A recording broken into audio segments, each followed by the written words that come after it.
What is up, everyone? So I found this dresser on Facebook Marketplace for pretty cheap. I think it's an IKEA dresser.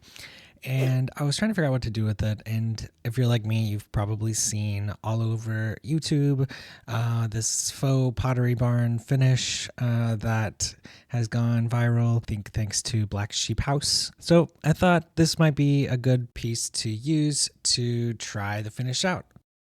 Stick around and see how I did.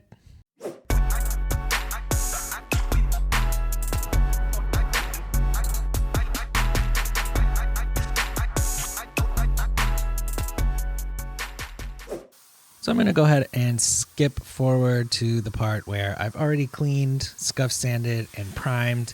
And I'm going to get started with the first step of applying this faux pottery barn finish, which is to apply a base coat of paint in a light color. Most of the time you'll see used a very light beige, tan, light brown color, and I'm going to be honest with you, I am a little bit colorblind, and I thought that this was tan paint. Turns out it's a bit green, which is fine. You can use different colors and experiment how you'd like. That is one of the cool parts of this finish, because you really can make it your own. So I'm using my Wagner sprayer to apply this first coat just as, for ease. It's quick and I didn't have a ton of time, but you can totally do this all by hand with paintbrushes. That's another nice thing about this finish, is that brush marks are your friend, because that is really what gets you that sort of wood grain effect. And another thing with this dresser, it did have some wood texture that is going to show through, which I think will only add to the realism of the effect in the end. So next we will move on to applying the glaze. So the product that's used mostly for this finish is the Rust-Oleum glaze in Java Brown. It has a long working time and allows you to really work with the finish until you get it looking like you'd like. It's sort of a brownish gray tone, and once it kind of goes on, it's a little bit transparent, so it does mix with the color behind it, and so that's kind of where you have endless possibilities to get the different undertones that you're looking for. So the first step is to use a brush to just apply the glaze. You really want to just get it on there, so then you can start doing your brushing with your deck brush, which is one of the things that I've found seems to be one of the most important brushes. You want this very dense brush to get those nice fine lines, so then you can build up from there with the different tools. So you really just want to brush back and forth, get nice straight lines, and what you're doing really is taking off some of the glaze. So you can't see it very well here, but I am wiping the brush on a paper towel in between, and if you, like here, I found a little piece of hair or a brush bristle in there, you just can grab it out before it's dry because of the long working time, and then just rebrush it out, and it blends in just fine.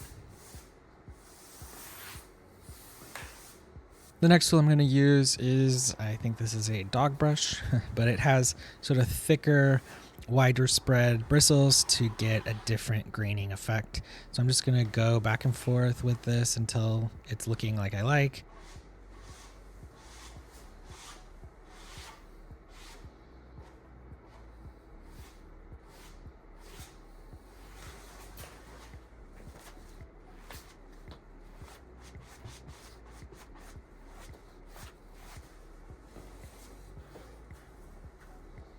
I decided to go back over it with the deck brush just to smooth it out a little bit. Those were a little too harsh for me, but I think it still leaves, a little bit of variation even after you go back over it with the deck brush. So you'll see here, I'm just gonna switch between the couple different brushes that I'm using until I like how it looks, and then I'll move on. You'll see next I do just go ahead and go over the rest of the dresser with the glaze and do the rest of it all at once. I wish I would have done it all at once at first. I was kind of worried, even though I know that the glaze has a long working time, I was still kind of worried it would dry too quick for some reason. But as you'll see here, I had to work at it a little bit to try to blend the two in from the front to the back. So doing it all at once is probably a better way to go. But again, I'm just going to use these different brushes that I have, and there's another third one that I bring in just to get a different variation of graining.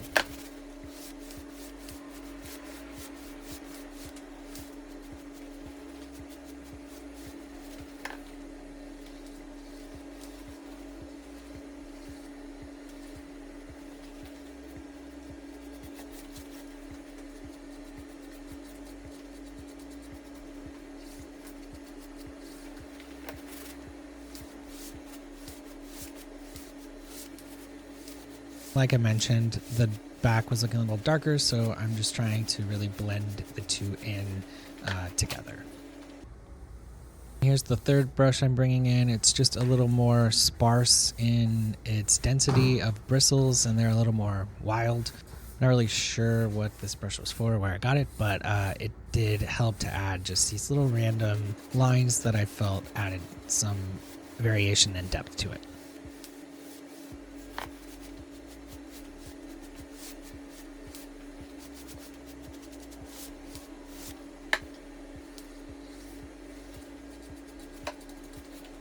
I was noticing that I needed to be careful on the edges because where you place the brush down kind of makes a mark, so you want to make sure to bring it in off the side.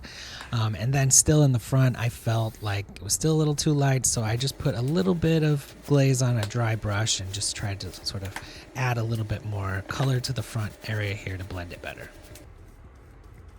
And moving on to the side, so this is the first time I'm doing it on a vertical surface, but I'm just going to follow the same steps. I'm going to use a brush to go ahead and apply the glaze, and then I'll go through all the different brushes to get the texture and variation that I like.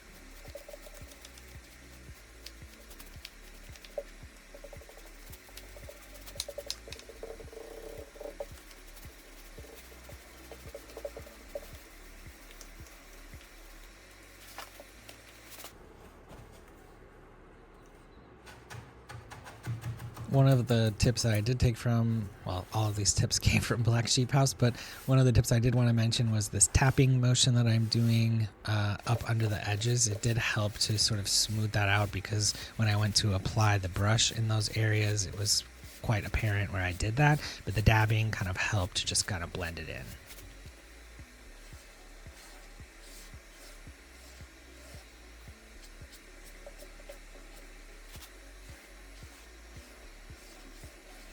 As I started getting the hang of it, I ended up just going ahead and doing the different brushes and then coming back with the deck brush at the end of each round of brushing to sort of smooth it out. So I'll do I did the deck brush first, and then I did the dog brush, and then I did my more wild brush, I'll call it, and then coming back with the deck brush just to smooth everything out.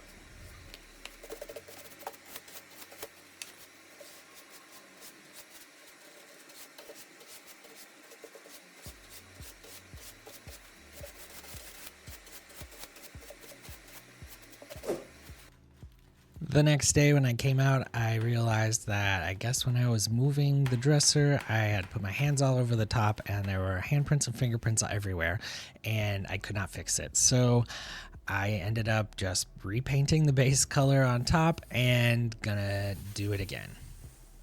So this time I thought I'd try using a roller just to quickly get the glaze on instead of using a brush.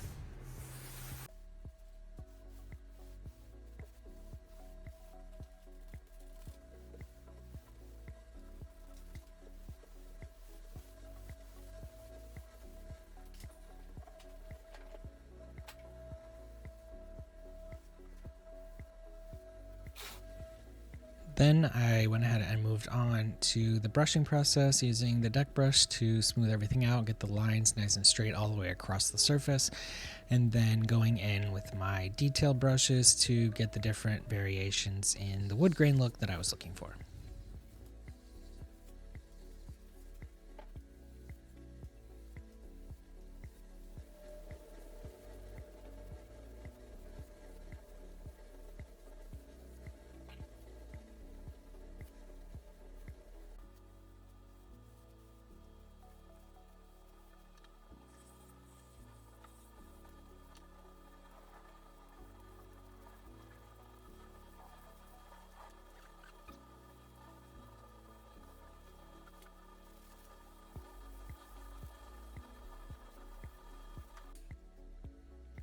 And again, if you find a hair or a speck of something in the finish before it's dry, then you can just pick it out and then brush over it to blend it back in.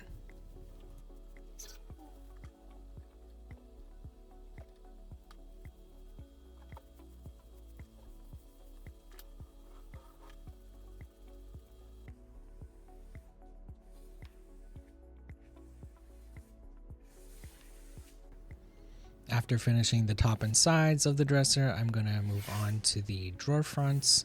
So these had, a little bit of a different layout. So they're angled at around the edges, so I had to be careful about the brush rubbing against the different sides and collecting in different areas. So I was trying to do that. I was dabbing around the edges like I talked about earlier, but yeah, and I'm doing 2 drawers next to each other that will be next to each other, so that when I do the patterning, then I get them to look as consistent as possible.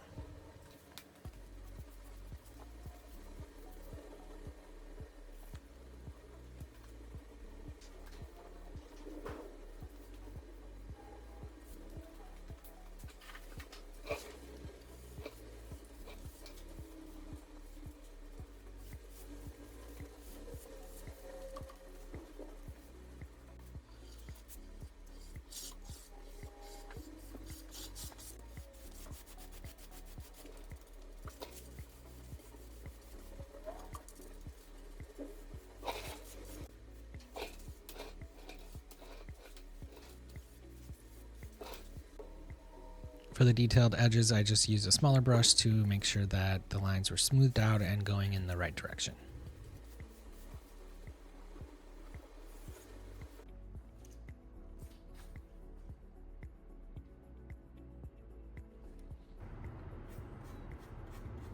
For the smaller detailed areas on the front, I am using a small brush again here for these areas and just going in the direction that a wood grain would go. So for the horizontal areas, I'm going horizontal back and forth, and for the vertical strips of wood on the sides and middle, I will go vertical.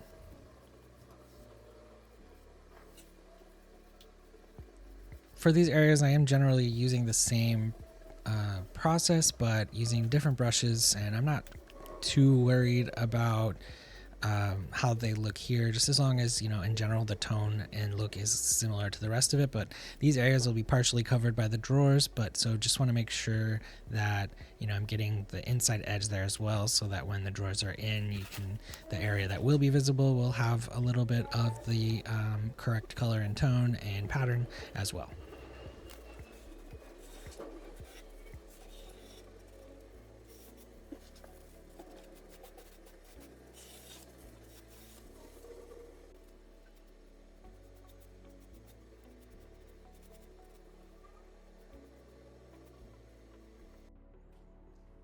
Depending on your temperature and humidity, this glaze can take a while to dry, so I'm just going to let this chill out for the next day or so until everything is dry. Coming back, taking a look at everything put together, I am seeing, variation in the shading on the front drawers, near the edges, and also the color between the top and sides is a little non-consistent, and it still looks a little too green. So what I'm going to do for my top coat is I'm going to apply a top coat toning technique. So I'm going to tone the top coat a little bit with the glaze color, so that will help just to add a little bit of color across the entire piece and blend things in a little bit better.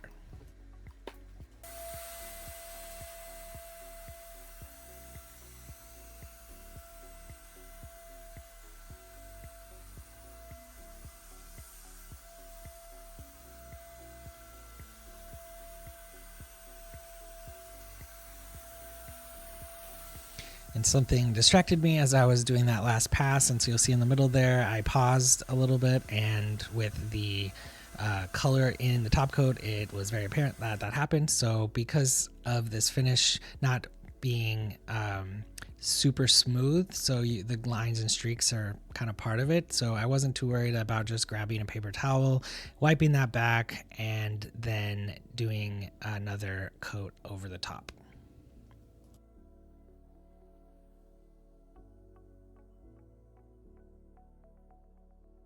So after a couple of coats of the toned top coat, I think things are looking much more even.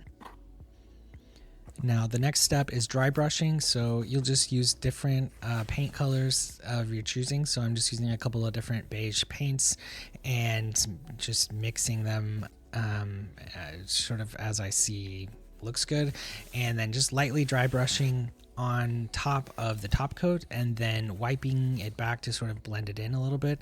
So this would really help add more variation to the wood grain look and make it feel a little more authentic. It also adds different color tones that will help the piece blend into whatever kind of decor or color scheme people have going on in their houses. And so I went ahead and did that across the entire dresser. And then now I'm going to apply just another coat or two of my toned top coat just to blend that in a little bit. I think I was a little heavy-handed on it. And so this will help just to kind of bring everything back together.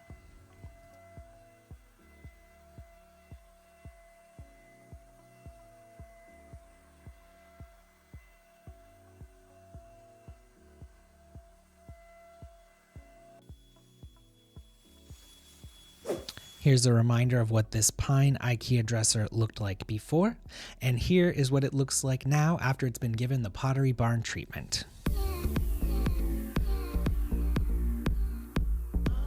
Of course, I had to pull in these round brass knobs from Amazon that are ever so popular right now.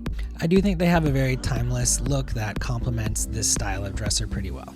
Overall, I'm liking the way this turned out. The dry brushing is a little bit on the shabby chic side for my personal taste, but I don't think it looks terrible on this dresser.